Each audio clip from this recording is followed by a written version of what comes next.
All righty. Well, we are hitting 12:01, so I'm going to go ahead and kind of kick us off and get started. We'll have some more trickling in and joining in, but welcome to the first Spotlight series of 2024. My name is Emily. I am a new board member to the Lady Titans, and so you'll kind of be seeing me a lot more in these virtual events. My position is the director of events, so we'll be chit-chatting and getting lots of ideas and stuff from what the Lady Titan users want to see, want to do, things like that. So you're gonna be seeing a lot more of me in the near and upcoming future. But today in our Spotlight series, we have a very special guest, Khadija J Head. She has an amazing story. She is doing awesome things here in the trades, and she just brings a ton of energy. It is super infectious. And so I can't wait to hear from her today, and then we'll have some questions at the end. So without further ado, Khadija, I'm going to turn it over to you.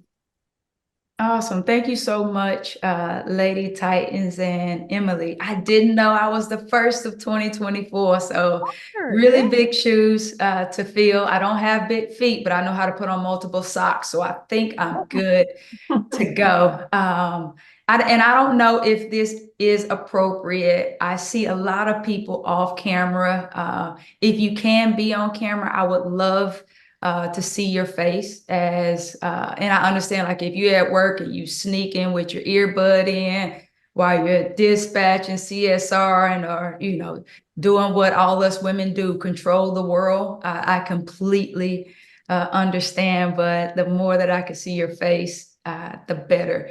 Again, I want to thank you guys for having me. I'm gonna take you guys from the first floor all the way up to the penthouse. Okay, so first floor, walking through the revolving doors is how I introduce myself. So if you haven't heard my spiel before, here we go. Everybody buckle up. We're gonna have a good time for the next 45 to 50 minutes. So this is how I always introduce myself. Allow me to reintroduce myself. My name's Khadija J. Head, and I'm a third generation member of Georgia's oldest Black-owned plumbing company, Heads Plumbing Sales and Service Inc., based out of Southwest Atlanta. We started in 1981 after the company my dad had been working for 15 years closed down shop. And instead of becoming somebody else's employee, my parents decided that the next place that closed down, they'd be the first to know it. So I sit here proudly before you. We're officially 4 generations in to employing individuals with the last name of Head. Ching. I know, come on, snap it up. Let's go, Queen. I appreciate that, Cassandra. I love all of that. I love all of that.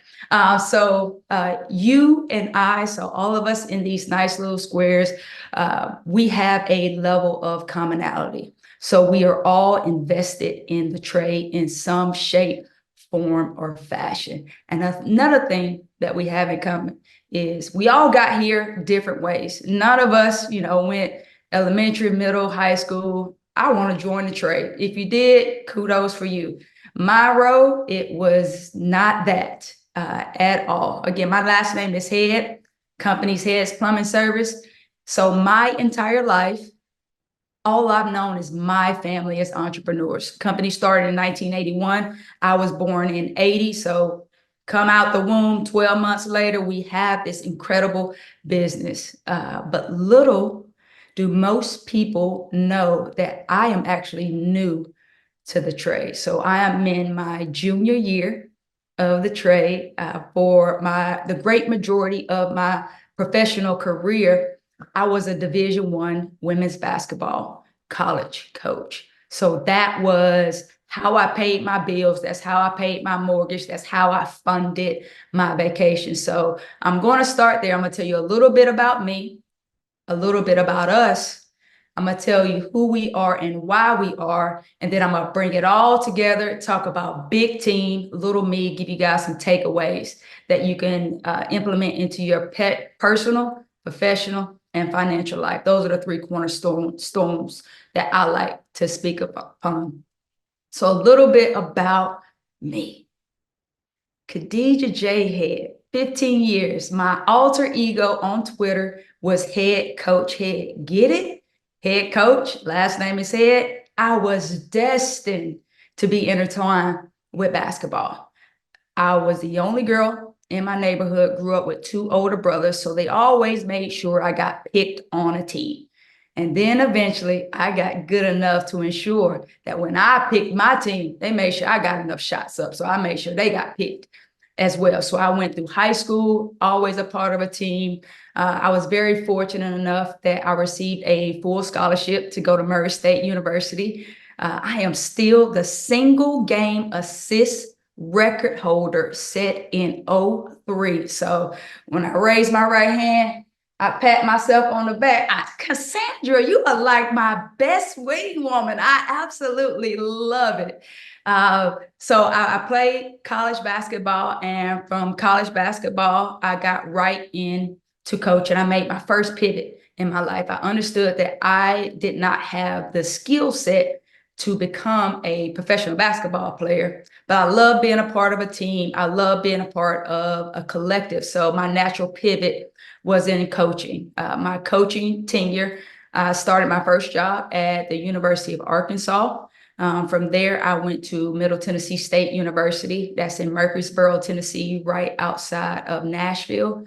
From there, I went to the University of Pittsburgh. And after the University of Pittsburgh, my final stint was here locally at Kennesaw State University, where I was the head coach in my final season. So I hopped all around the West Coast state, this side of the Mississippi, because I love my sweet tea. And it was a fantastic life that I led. And this whole time, my grandparents, my brother, and my parents, they were building this phenomenal enterprise as heads plumbing sales and service while I was off being head coach head. And the world of basketball, it was so impactful for me. It allowed me to navigate within team dynamics. It allowed me to get a better understanding of that the world is composed of so many different individuals. And when we're able to unite towards a common goal, incredible things can happen. And when I think back on my career as basketball, or when people find out that I was this basketball coach, they get mesmerized and they want to know, like, what was the most impactful thing? Like, why did you do it? Where are your memories? And they expect me to fall back on a moment that happened in a game, maybe a game winning shot that you see on Sports Center, or maybe lifting the championship trophy. And I did all of those things. I watched game winning shots, went undefeated seasons, I won conference championships, played in the NCAA tournament. But the one thing that made the biggest impact on me was my impact on others.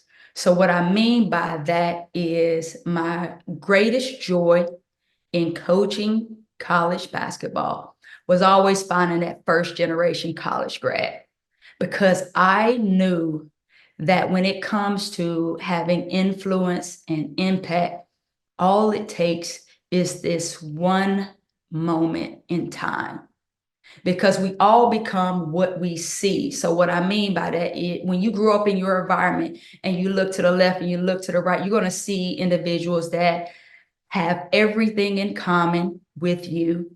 And unbeknownst to them, they are portraying their biases on you. They're portraying the stigma of, this is all we can be because this is all we have been.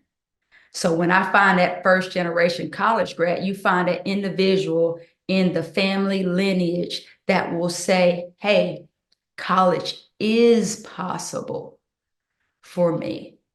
And you get the generations that follow that person, and they begin to realize that, like, yeah, we do go to college. This is something that our family does. I've seen my aunt do it. I've seen my sister do it. And believe it or not, I've had kids that their kids said, hey, this is my mom got a chance.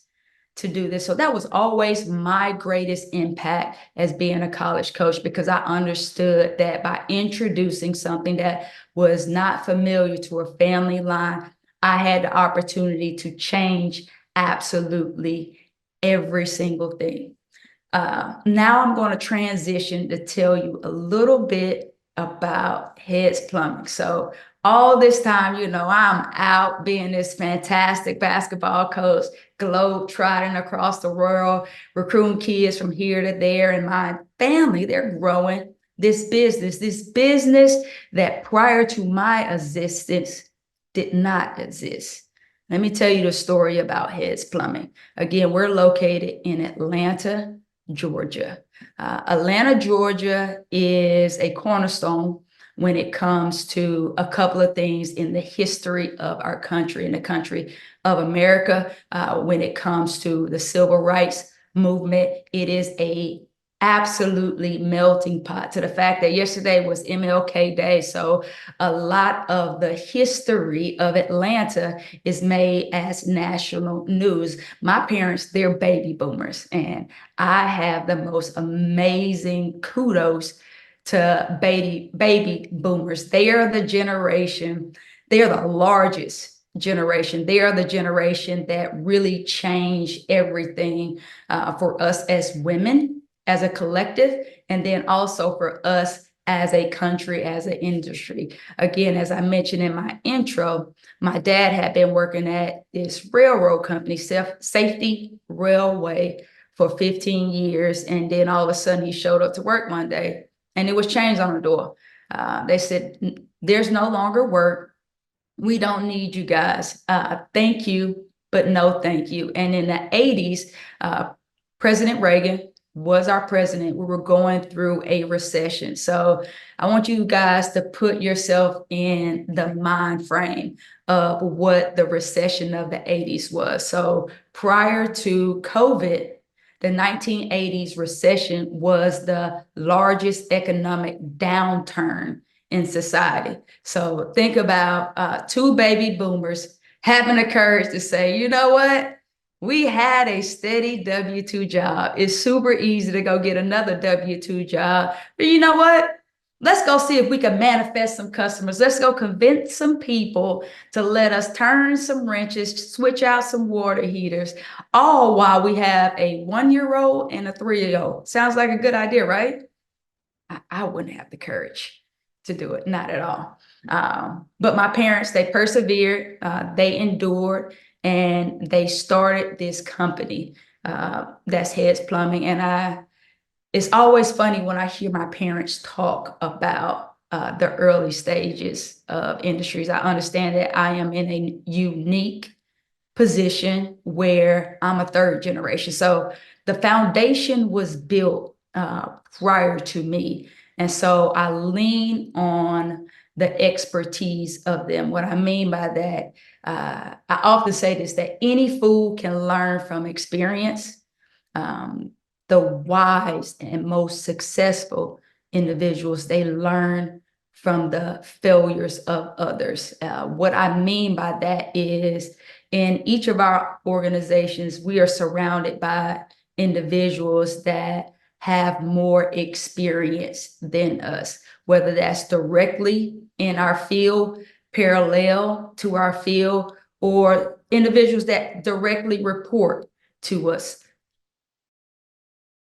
Everything to offer. The first nugget I want to leave you guys with is understanding that everyone has something to teach you.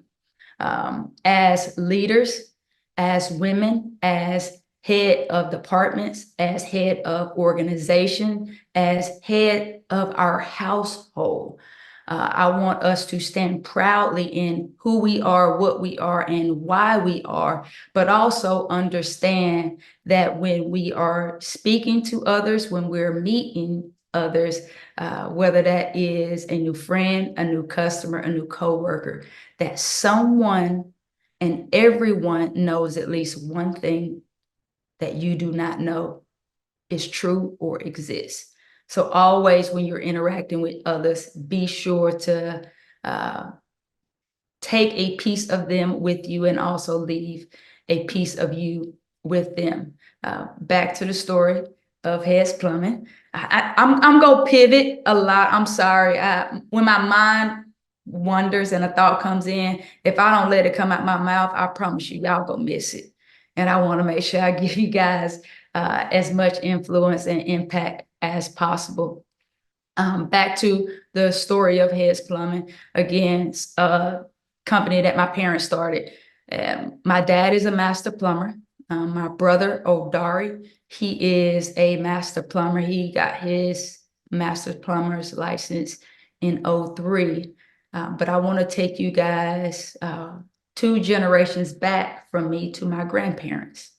So my grandmother, she was the original voice of Heads Plumbing. So I can remember in my younger years, sitting watching the Daffy Duck show or DuckTales. And the phone used to always ring. My grandma had this spiral notebook, and I'm like, what is she doing? All I know is she's beeping my dad because cell phones didn't exist. She's writing numbers down. And then my grandfather and my father, they were the first technicians. And the most unique thing about my grandfather is he actually taught my father the trade. But the most unique thing about my grandfather is my grandfather was not a licensed plumber. So scratch your head, dad's a master plumber, but his dad's not a master plumber. My grandfather, there was a time in American history where African Americans did not have the right to sit for the plumbing test. And my grandfather was a part of that generation. There was a transformation where they said, hey, now anyone and everyone that has the credentials can sit for the plumbing license, and you would be grandfathered in if you could pass. So my granddad, he went to fill out the application. He said, hey, here are my credentials. I have the body of work. I have the expertise. I just need to pass this silly test that you guys want me to take so I can get this sheet of paper, put it on a wall, and other people can, this piece of paper will tell you that I am a master plumber. Grandfather filled out the application, turned around, walked out. They took his application, balled it up, and threw it up in the trash can. I say all that to say that, again, my brother's a master plumber. My dad's a master plumber. And in the lineage of Heads Plumbing Sales and Service Inc., my grandfather will always be a master plumber. And throughout my story, you're going to hear obstacles that can appear the size of a barrier that you cannot overcome. But the moral of the story is an obstacle is the way, only if you allow it to stop you in your way. So one thing that my parents and my grandparents always decided and enforced within themselves is, I'm not going to allow your limitations to limit what I know for myself is true. Now I want to transition to who we are and why we are. So who we are, as I mentioned, we are Georgia's oldest Black-owned plumbing company. My mission for 2024 is to really solidify. I know in my heart of hearts, I do not have any facts to back this, that we are America's oldest Black-owned plumbing company. I have not found a older Black-owned plumbing company, and all I've done is shout from the rooftop for someone to prove me wrong. And I don't say that arrogantly, and I don't say that with any type of disapproval or disrespect. My goal is to really empower other plumbing companies that look like us to come out into the forefront.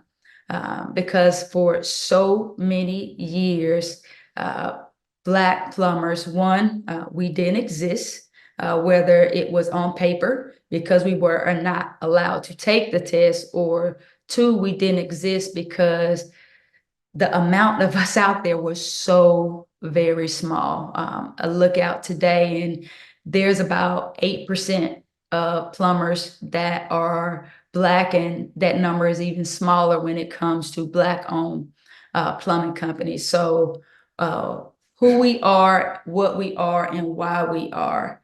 I really challenge each and every individual that walks into the forefront of our company to understand, as I mentioned back in my coaching pedigree, we become what we see. And the trade in general, for every 4 plumbers that retire, only one comes in. So as a collective, uh, the employee pool is very scarce. Then you niche it down to ethnicity, is very scarce. And then you niche it down to gender, is much more scarcer. So in my limited exposure to the trade, I must say, I've never seen so many women interested in the trade. I've never seen a collective group of women gathered together to learn about the trade, the idea and the impact of Lady Titans. I am so inspired that like this group even exists, and I'm a little bit ashamed that this is my first time being with you guys. It will not be my last time. If I gotta like go through initiation, fill out an application, Emily, you let me know what I need to do, and I will do my part, because I see so many impactful women here today, and I know that you guys are valuable.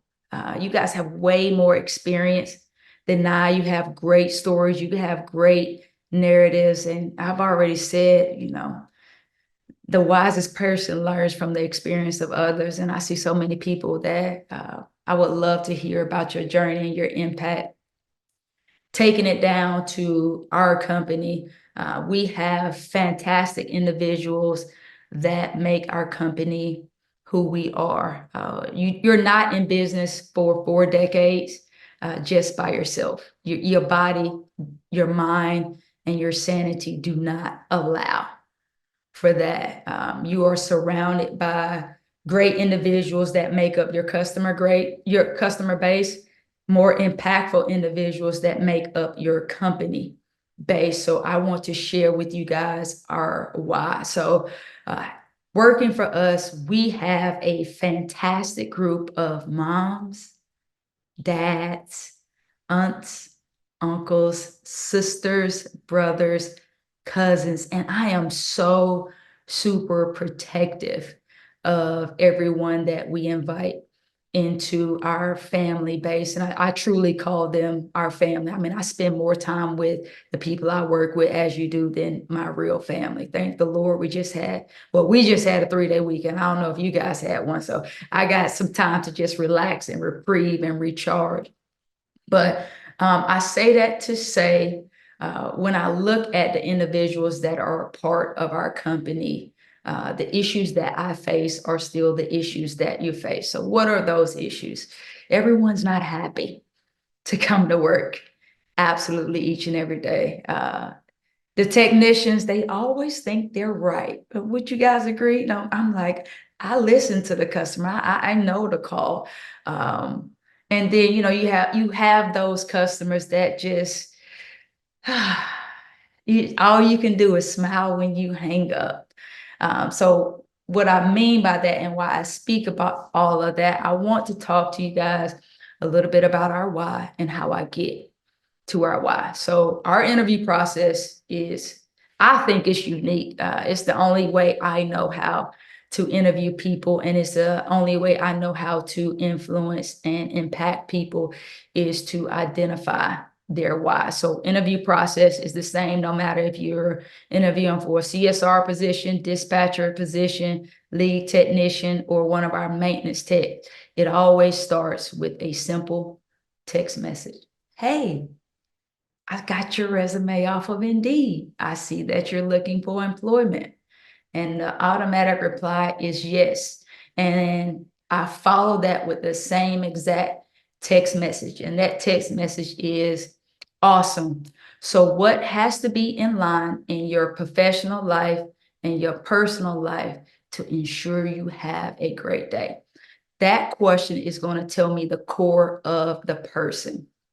We're all in very lucrative position where a technician can make as much money as their skill set allows them to be. Same goes for a dispatcher and a CSR. But when it comes to building a team, if that individual's initial driver is the money, I understand that you're going to be with me as long as someone else doesn't offer you a dollar or a percentage more. I'm not saying like it's not a bad thing that money is a driver. I'm just saying for us, if money is your sole driver, it's not going to work.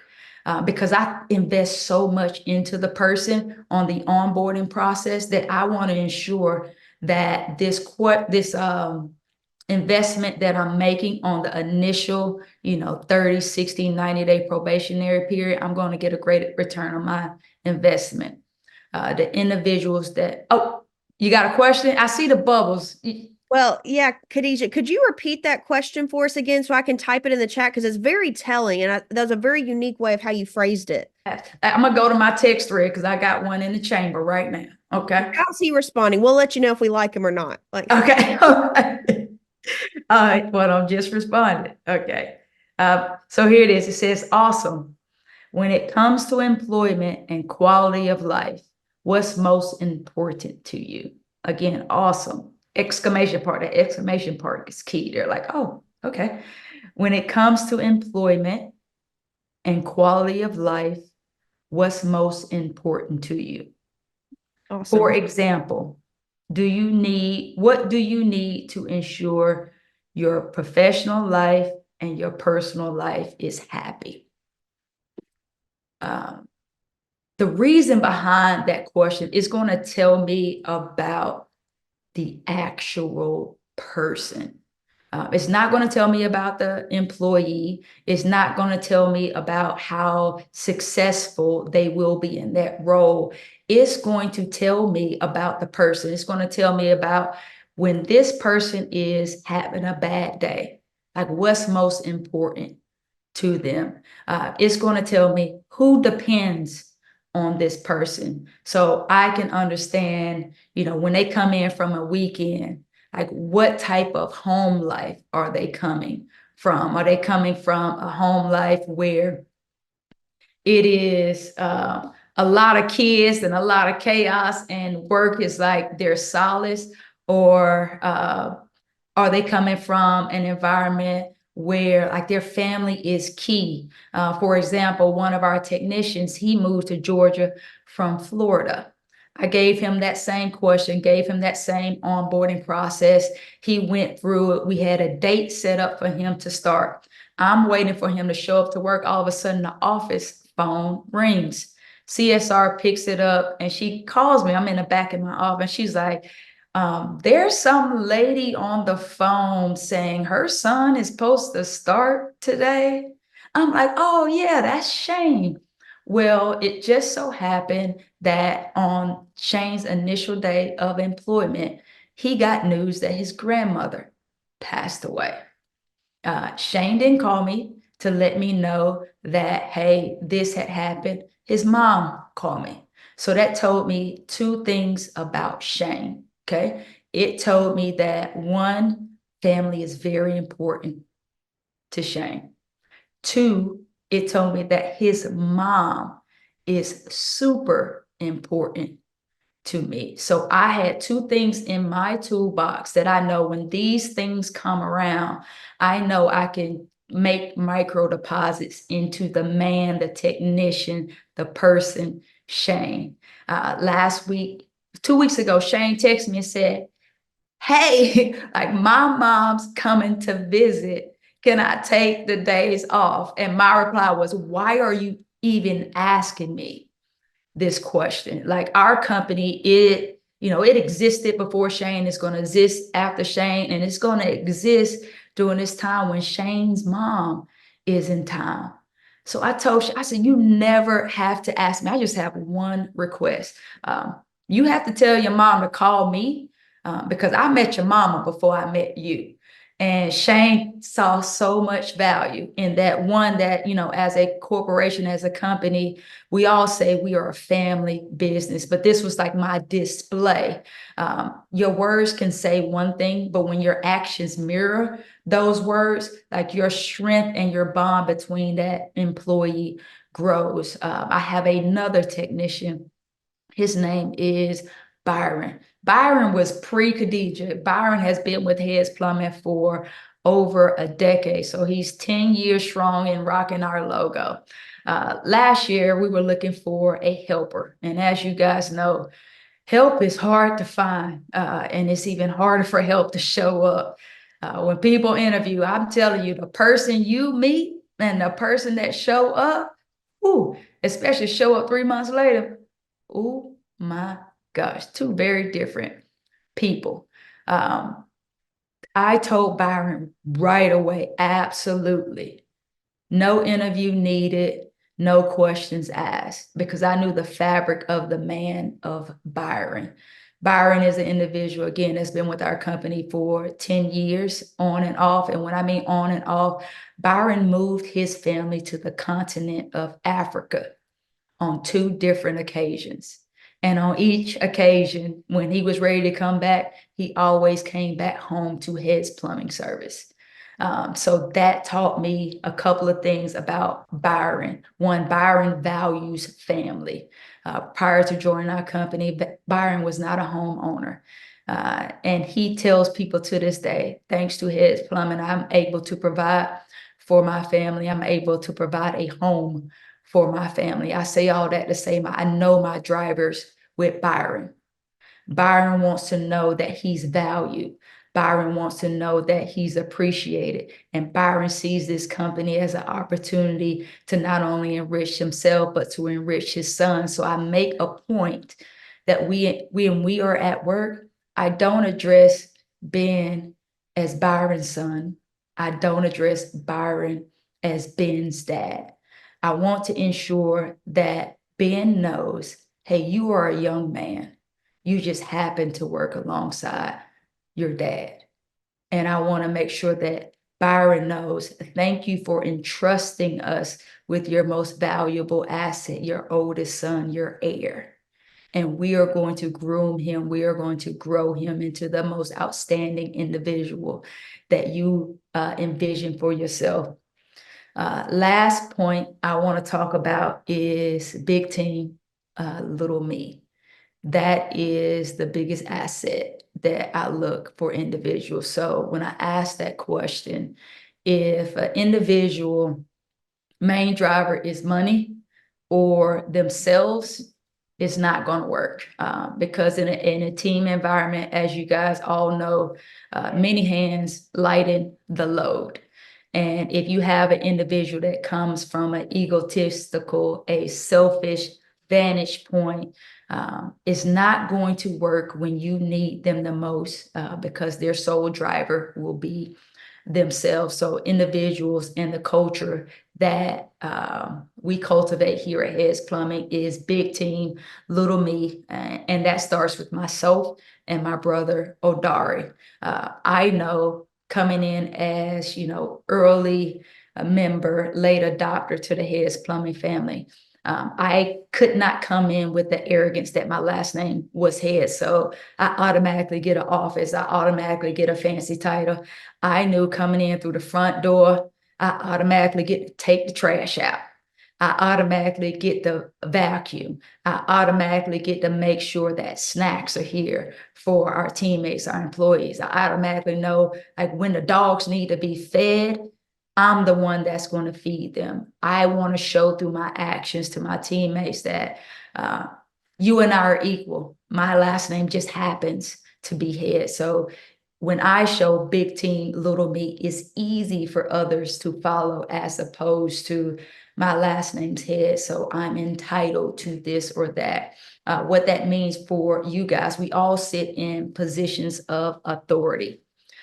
People are going to follow you by what you do, not by what the name on your office says or the title on your business card. They can care less about that. We all must be servant leaders. So we make sure that the individuals that we work alongside also know that in their deepest, darkest moments or in their largest highlights, I'm going to be your biggest cheerleader, or I'm going to be that teammate that is going to always lift you up. And as women specifically, we sit in a unique position where we're in a male dominated industry. So we must navigate the male ego. We must navigate our position as office staff members of putting I call it playing puppeteer, making sure the technician's happy, making sure our office staff is happy. We got all these plates spinning around, and all of this, we got to make it look so very easy. And I know you guys know it's not always easy. It is the great majority of times very, very tough. But the deposits that we make into the individuals that surround us, they allow us to grow and blossom and bloom in our position as leaders, in our positions as teammates. I say all that to say that if you leave with one thing that I said today, one moment of impact that I can give to you, is always remember people are not going to care what you say.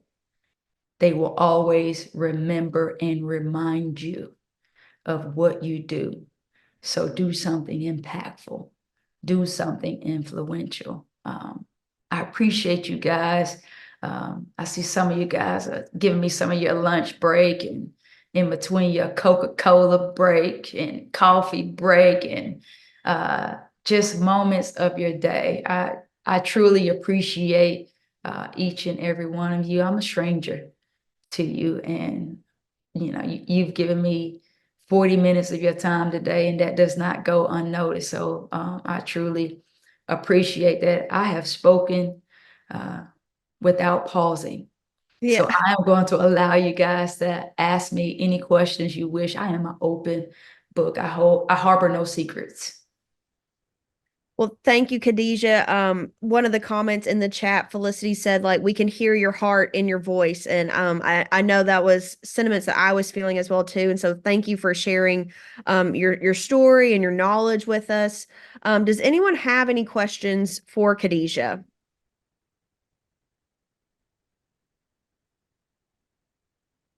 All of that, nobody has nothing.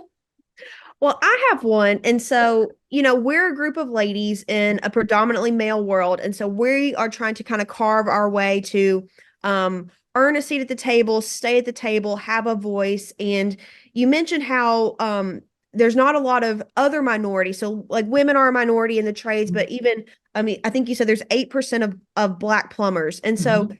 in your opinion, like, what are some ways that we can encourage some more diversity in minorities to feel more welcome and inclusive? What are some ways that we can kind of help bridge that gap and make that number not so small? One thing is being more visually present.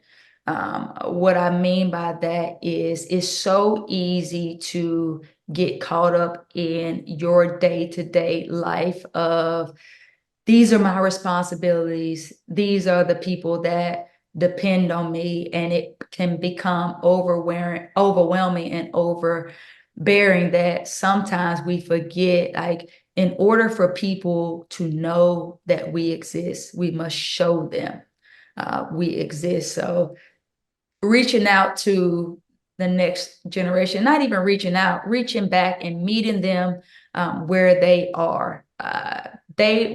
We're encountering a generation entering the workforce where one is difficult for them to speak on the phone. So that's what allowed me to introduce text communication within our recruiting process. And then they are very social media heavy. I know it's difficult to create content. It's difficult for me.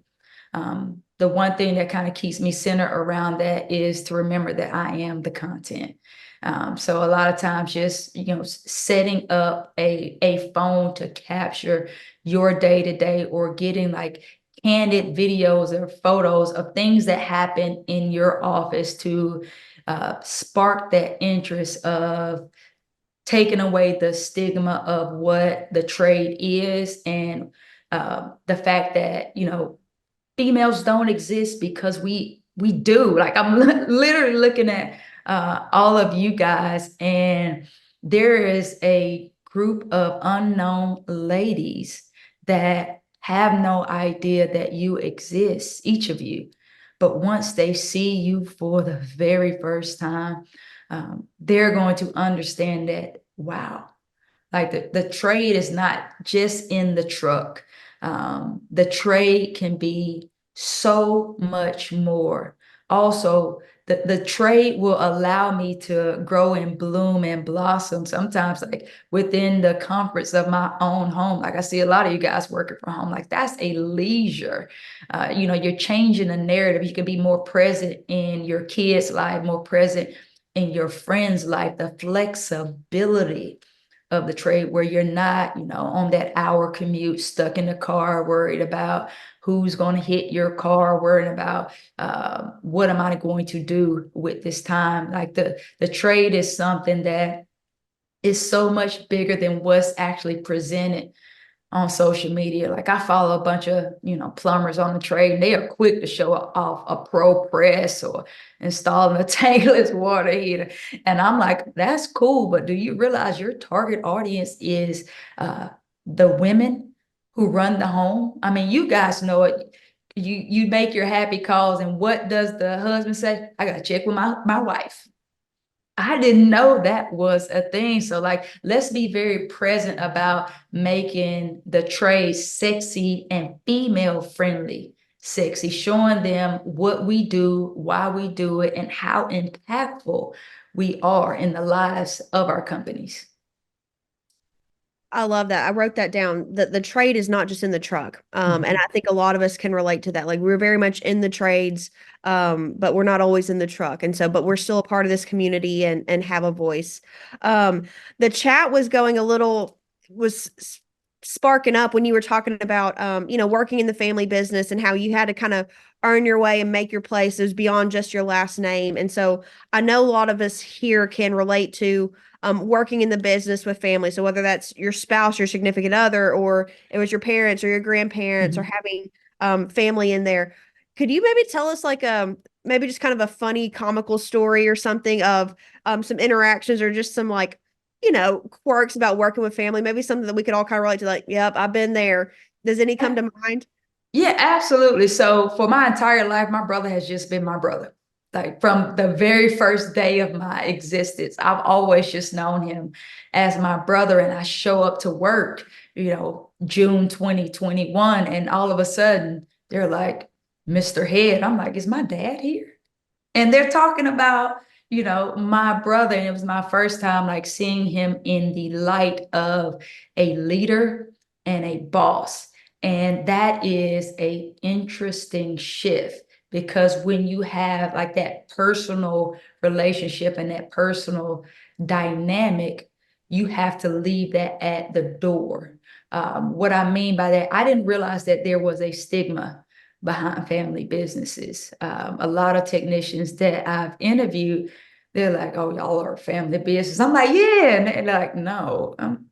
I'm confused, because to me, like, it was a great place to be, but they had been environments where the family business became the family's business and the business of the family.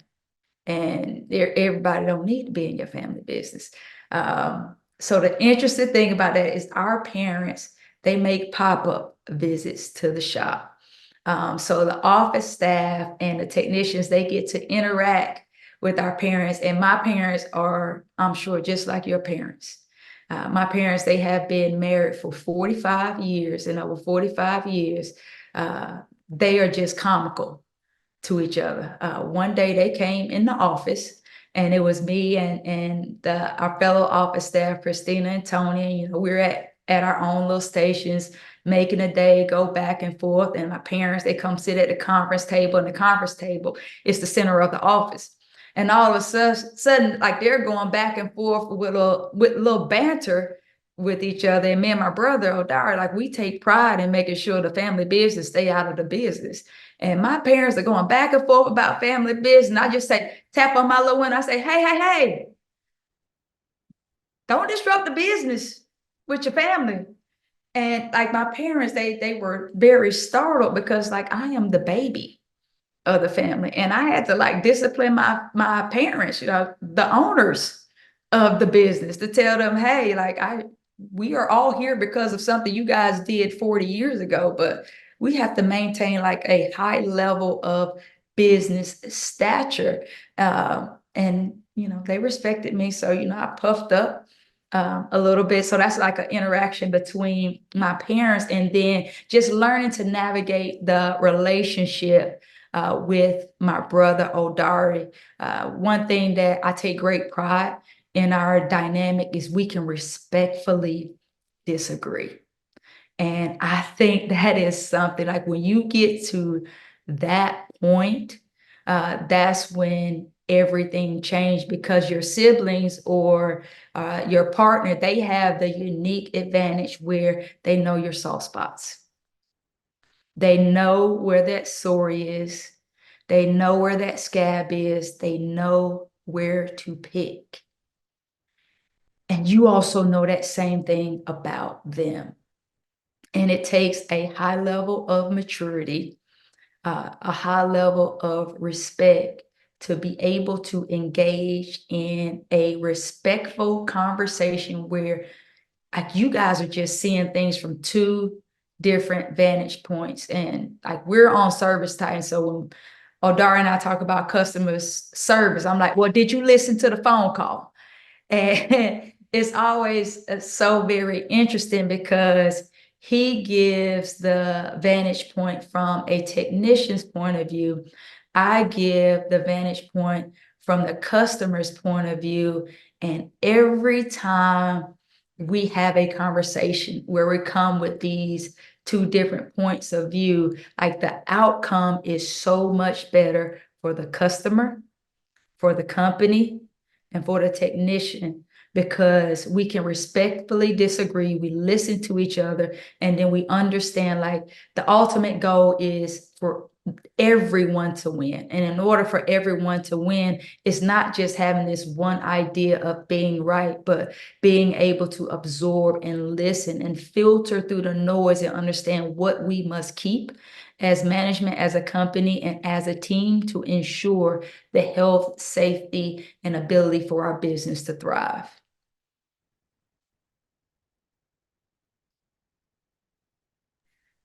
That's very good. Thank you. Mm-hmm. Any other questions or thoughts for Khadija?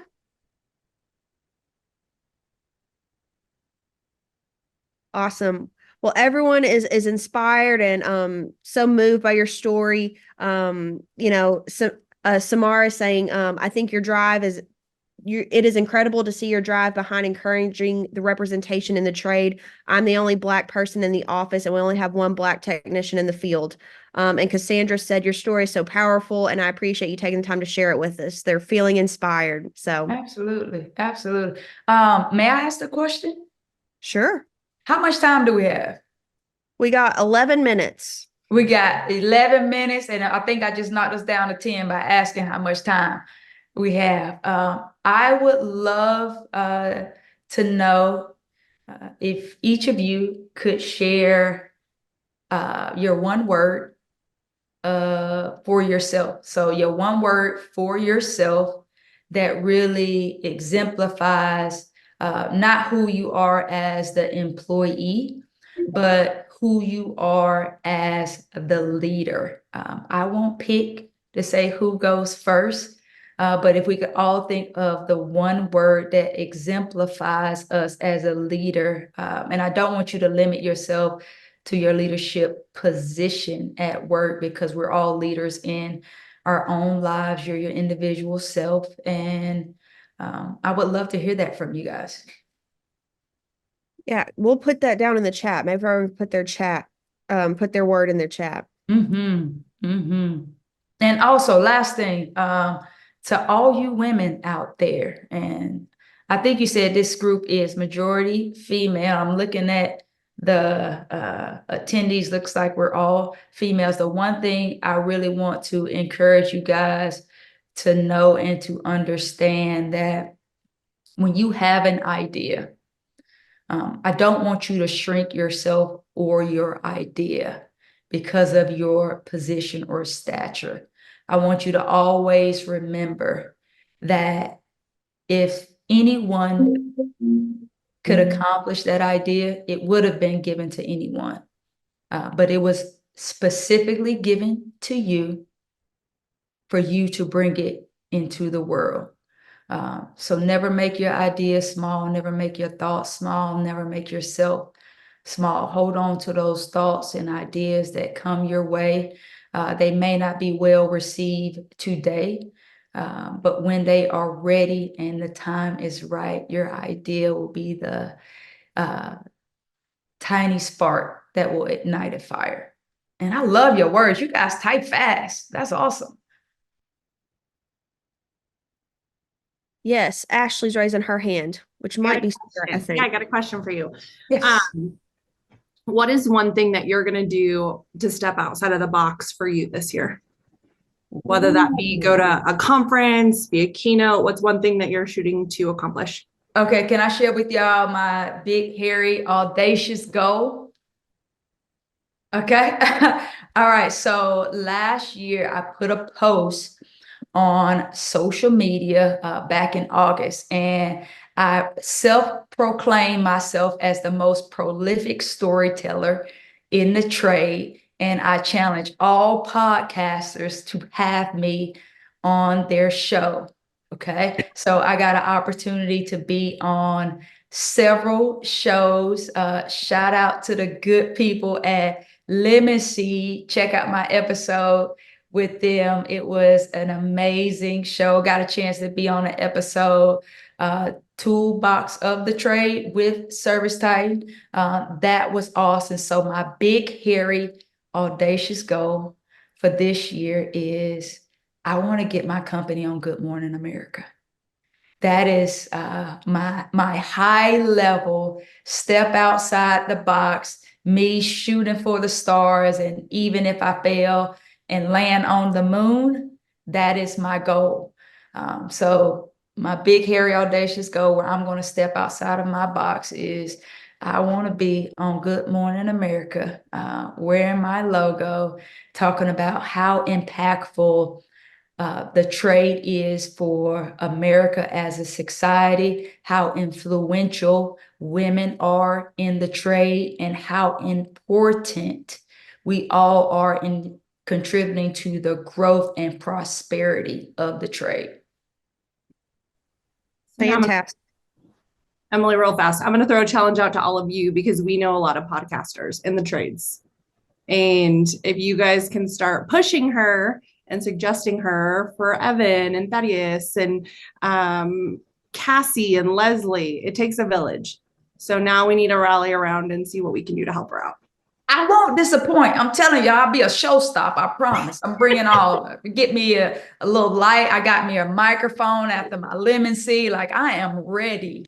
We got you. And we're going to show up for you because this was amazing. Thank you. Is there a contact email that we can share and send out to everybody who we want to interview you? Because I would really love to send an email and like have all of us send an email to Good Morning America and say that we think that you need to be recognized. Come on. I got my LadyTitans sticker. I made Good Morning America. Y'all coming with me. Guaranteed. That's right. We can't wait to watch you. Khadija just shared her email down in the chat. And then, Khadija, I know you're very active on social media. Where can people follow you as well, too? All right. I'm going to put the company Instagram on there. That's where you'll see me and all of my pizzazz. You guys will get a chance to see who we are, why we are. Again, content is not very traditional. You're not going to see many guys in trucks. I like to keep our guys candid. My goal is to make sure individuals like understand again, The trade is more than a truck. The trade is more than some guy with his butt crack hanging out. Like, we are cool. We are impactful.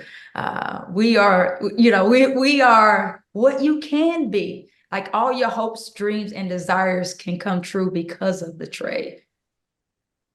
That's awesome.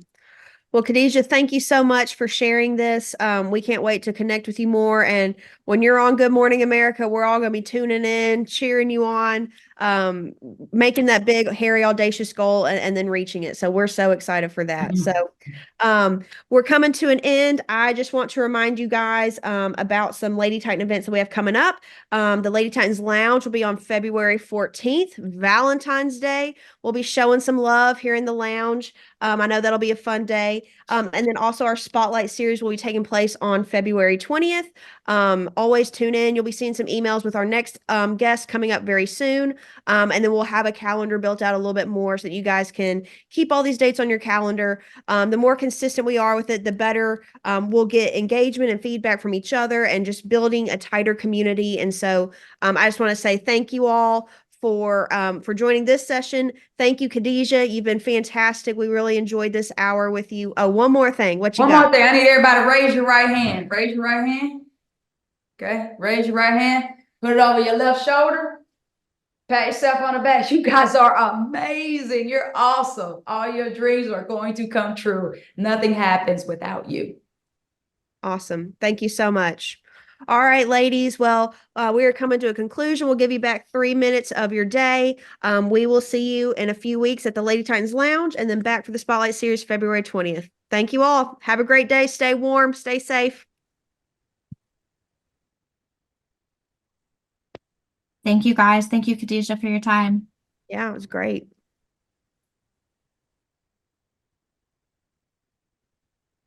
She's amazing. Yeah. I already sent 3 messages to podcasts. Awesome. Great.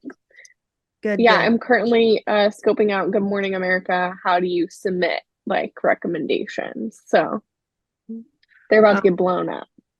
Oh, thank you guys. Oh, y'all are sweet. No, that's been fun. As I was writing down the lounge, I was like, dang it, I'm gonna be out of town. I'm gonna be on a cruise ship, so I'm gonna have to find someone else to help me host the lounge. Dang it.